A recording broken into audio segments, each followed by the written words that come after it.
Hello! So today, everybody, we are going to be ranking the Booker Longlist 2025.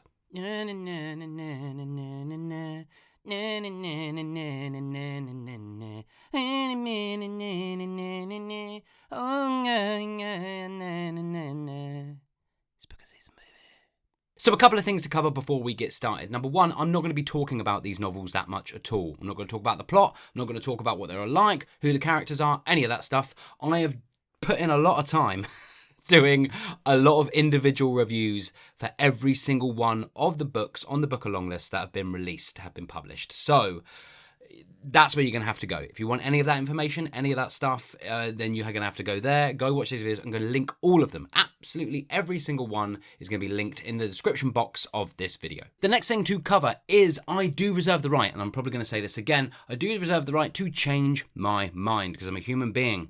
And human beings sometimes change their mind about things, depending on how much time has passed. 9 times out of 10, I would say that my opinion does not change on anything. I don't think my opinion is going to change on any of these books, but I do reserve the right to change my mind and say, having thought about it, having let the novel sit with me for 6 weeks, or having let the novel sit with me for a long time, my views on it have changed. It has stayed with me, whereas a novel that had initial impact and I really, really loved now has kind of faded a lot for me. Do you see what I mean? So I reserve that right, and yes, my channel. I can kind of change my mind if I want to. However, I haven't actually gone down yet. I haven't actually properly thought about this. So I think things might end up exactly as my reviews would have led you to believe. But in previous years, I have looked at some of the books and gone, do you know what? I just don't feel anything for that novel anymore. I'm bumping it down. Okay, that is enough rambling. Let's jump down. And this is going to be rambly, actually. This is going to be very rambly. It's probably going to take quite some time. I'm just going to, look at these books. I'm going to ramble away. I'm going to say, I don't know what I'm going to say about them, but I'm just going to ramble and put them into some kind of order. And you are either going to agree with that order, or you are strongly not going to agree with that order. But anyway, so let's get on with this. Let's jump down low. Okay, so here we go. It's ranking time, everybody. I've stuck with my usual sort of format, which is awful. That's like 1 star. All right, 2 stars. Good, 3 stars. Very good, 3.5 stars. Excellent, 4 stars. And outstanding, 5 stars. And that's how we roll, everybody. That's how we roll. As already mentioned up top, I'm not going to be doing any information really on these novels. I'm just going to sort of maybe talk about what I remember from them, if they are still sort of standing out to me in any way. I do reserve the right to change my mind at any point, compared to my review on just how things are sitting with me. But I'm thinking from looking at these front covers right now and what they're sort of I'm getting from them, I don't think much is going to change from my initial review. So here we go. Flashlight to start. Flashlight needed an edit. It just needed an edit, didn't it? It massively was too bloated, but it had sections that I absolutely adored. And I loved that last quarter. I just loved it so much. And it has stuck with me. I learned a lot about an area that I knew nothing about. All of those facts, all of it has stayed with me. The journey, the family, everything's there. It's boom, bam, cham, wham, bam, into the excellent it goes. Boom. So, cool. So, first off, Flashlight in excellent. Of course, it deserves to be there. Next up, we have The Land in Winter, which I can't remember whether I said it was awful or all right. But thinking about it now, it's all right. It's all right. It was all right. I'm going to put it there. It was all right. It was very atmospheric. I just found it a bit boring, a bit bland, a bit kind of old-fashioned in its storytelling and what it was doing. I didn't get anything new from it. I didn't learn anything from it. And I didn't emotionally connect to any of the characters in it either. So overall, it was just the lovely writing and the atmosphere that was doing any kind of work in this novel. And yeah, so therefore, it goes in the all right. Next up, Love Forms. Love Forms, boom, into the excellent. Wait, let's just shorten up a bit. Boo. Okay.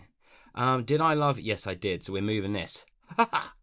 Love Forms I thought was better than Flashlight, but it's still not quite 5 stars. Yeah, I don't know. When I started Love Forms, I was unsure, and it just so totally and utterly won me over. I fell in love with the protagonist. I fell in love with the journey that it goes on. And I really enjoyed the kind of themes and elements it was exploring, especially when it came to motherhood, regret, trauma. All of those things I thought were handled in a really soft and delicate way. And I thought it was excellent. So yeah, and I did enjoy it more than Flashlight. I thought it was a more complete piece of work, and didn't need an edit. It was exactly as long as it needed to be, and it worked for me. Okay, next up we have Flesh.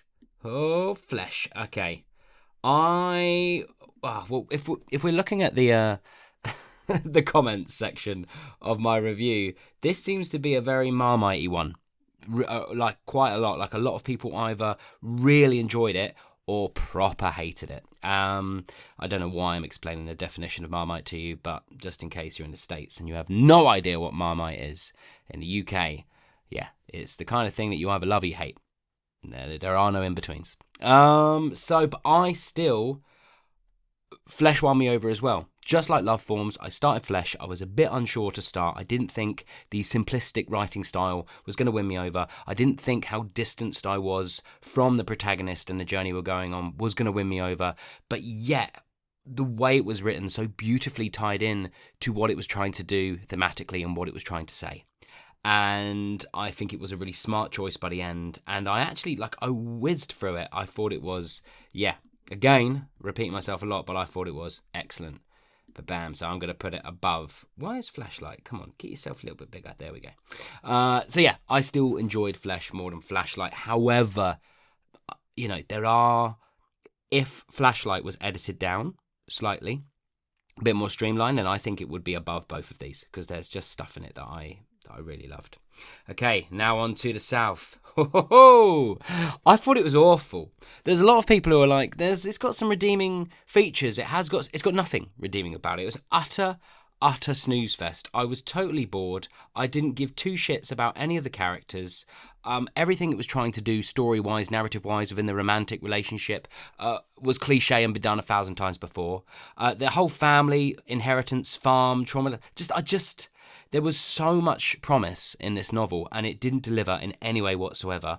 I wouldn't read the next novels if you paid me. That's how much I just couldn't stand this one. This was awful. Okay, enough said about that. The better. Right, Endling time.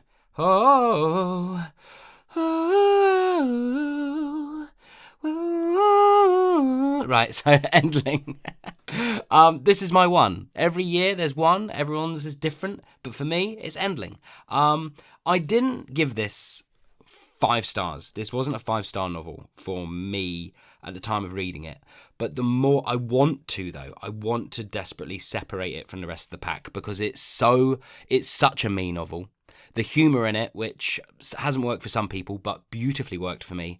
The pacing, I loved how meta it was, how it jumped in and out of itself. I loved how looking at the piece of art and the story, but then looking outside of the story at the real life of the author, and then looking at kind of like writing as resistance and how everything, it was just, I don't know, it was postmodern, if you want to use a wanky word, or post-structuralist, and I loved it. I loved it. I absolutely loved it. So I think in order for this little chart to look cooler, I'm going to put it in the outstanding. But outstanding is normally reserved for the 5 stars, everybody. Outstanding is normally where the 5 stars live. But I did have issues with The Bachelor's big time. Big time. So, yeah, that's the only thing pulling this book down from being a 5-star. But it was a 4.5 star. There you go. It's up there. It's a shining beacon of, imagine if it doesn't make the shortlist, I'll be gutted. Okay, Sea Scraper, a friend of mine, David, if you're watching this, shout out, because David often messages me all the time after watching my videos, and he tries himself to do all of the Booker Longlist, but he loves Sea Scraper. It was his Small Things Like These sort of comparison. He absolutely fell in love with it. He read it in a day. I didn't have the same reaction. I thought this was very good. It's 3.5 stars. I thought it was very good. It just lacked quite a lot of things that I look for in a novel, and it just didn't quite hit there. It was so beautifully atmospheric, and it just, again, if I'd read it maybe in like November, December time, it might have just matched up with the weather more beautifully. But for me, it just, politically, thematically, just not vast enough. And yeah, just a bit too simple, I think, story-wise, plot-wise, thematically, politically, in all areas that I look for writing to kind of engage me. So there you go. So Sea Scraper, but again, it's a lovely read, and the writing is delicious, and the atmosphere is absolutely wonderful. So it is worth a read for that alone. It goes into the old, very good area. The Rest of Our Lives, again, another one that a lot of people are really nerd on, and you are all wrong. You're all wrong. It's great. It's such a wonderful representation of what the modern man has become in the 21st century. And I thought it was like really quietly profound in the way that it's looking at family and friendships and life and choice. I don't know. I thought it really, really worked for me. Like, really worked. And it's, yeah, where am I going to put it? I don't think, is it round about there? I don't know. I laughed a lot as well.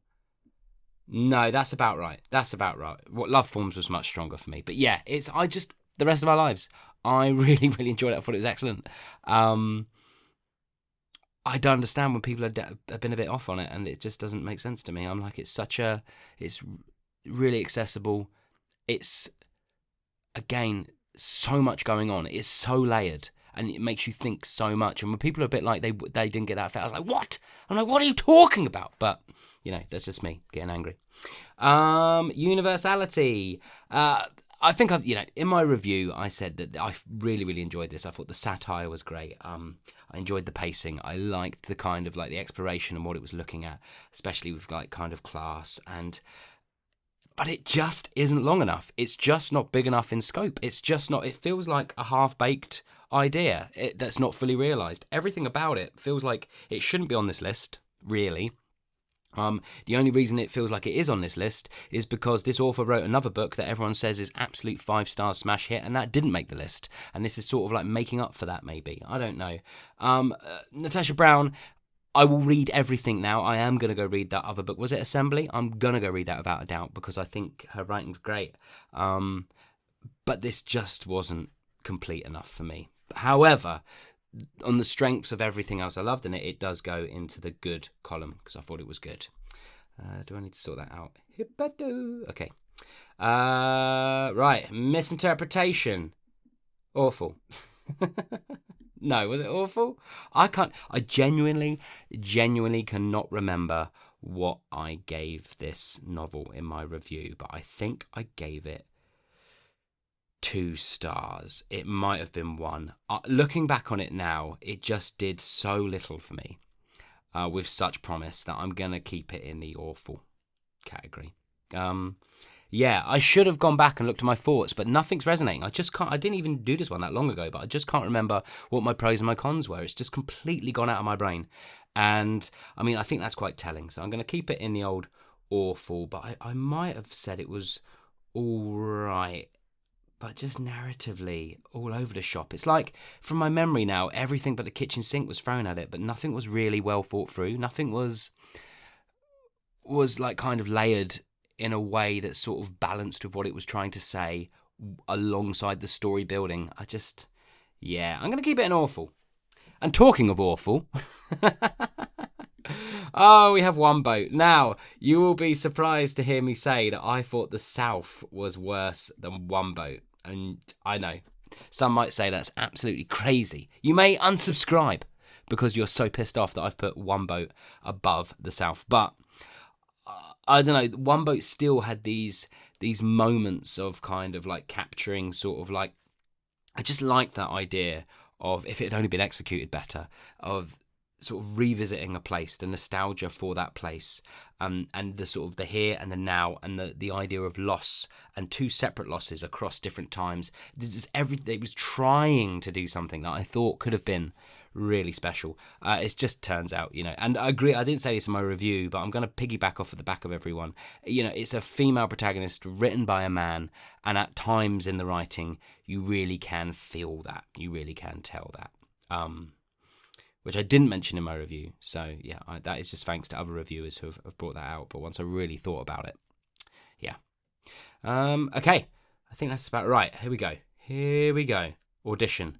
The final one that I thought was excellent. I really liked it, and I'm bumping it up above a lot of these. Oh my god, I know. What's going on? Yeah, it's going in there. Just the more I think about it, the more what it's doing.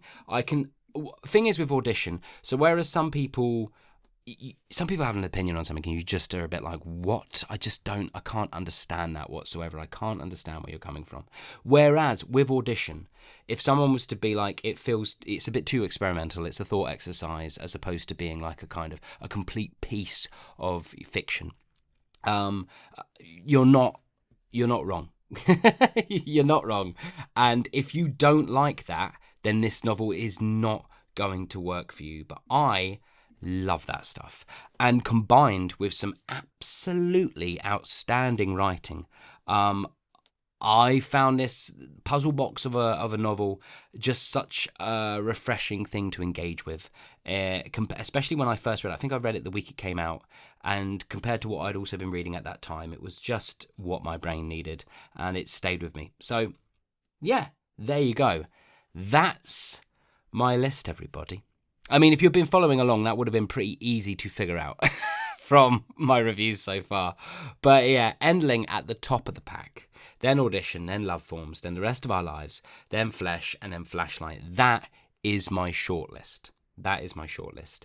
Now, I like to boast because one year, I don't know if it was last year or the year before. It could have been last year. Yeah, was it last year? I can't remember. But I got 5 out of the 6 correct. And no one, like, people were sort of chatting about online, being like, I got 3 out of the 5, I'm incredible. Someone was like, I got 2, I can't believe I got 2. They're all shouting about how great they were and how fantastic they were. No one mentioned me. No one started bringing up my channel saying, Roro reads, 5 out of 6, what a legend. All right, I didn't get any kind of bouquets through the post. All right, everyone was giving it the big beans. They were giving it those huge, massive beans for getting like 3. Well done. I got 5. Granted, I can't remember what year that was, but I did get 5. All right, and anyway, in case you didn't know, I'm joking.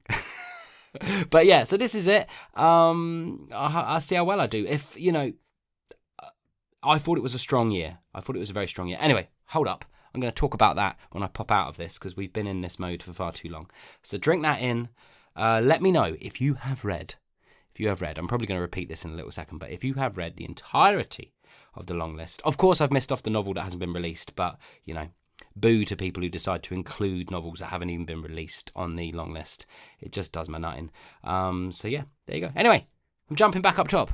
See you in a sec. So there you go. That was my ranking of the Booker Longlist 2025. I think that is a pretty strong shortlist.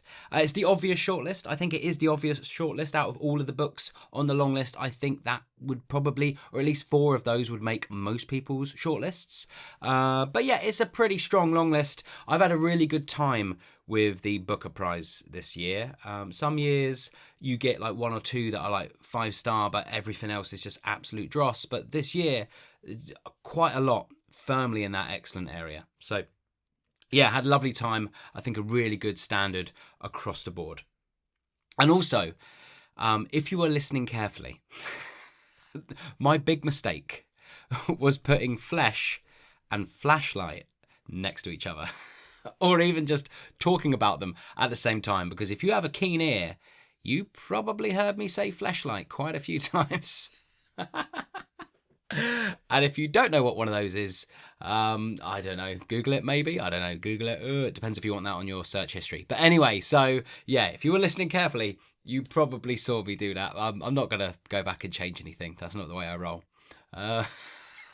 But my lord. So to wrap up, because this is already a very long video, I want to say thanks very much to absolutely everybody who has commented on all the individual reviews. I know that individual book reviews do not get that many views. However, I think the numbers on it have been absolutely amazing. For me, anyway, just on the engagement, people commenting on each individual one has been brilliant. And getting so many comments, getting so many opinions from people is kind of what makes you want to keep going sort of thing. It really does, as cliche as that sounds. When people comment, when people like, when people do stuff like that, you do feel a little bit more like you're not just throwing the work out into the void. And so thank you very much. If you have shared a video, or if you've just liked it or done anything, I appreciate it. So to round off, I hope you're well. I hope you're enjoying whatever you might be reading. Again, if you have read a good amount of books from the Booker Longlist 2025, please let me know your personal ranking in the comments below. If you think that ranking a prize in any way is a load of old nonsense, then let me also know that in the comments below. And again, if I get 5 out of 6 right again, because Sea Scraper's the one for me. I think Sea Scraper could very easily be switched out with The Rest of Our Lives, and that could be the 6. That's my sort of what could happen. I think Sea Scraper is probably much more, looking at the entirety of the list, much more in keeping with most of the people on the panel's sort of views and thoughts and what they engage with and they like, more than The Rest of Our Lives is. I think The Rest of Our Lives, I don't know, it feels very Sarah Jessica Parker to me. Parkery?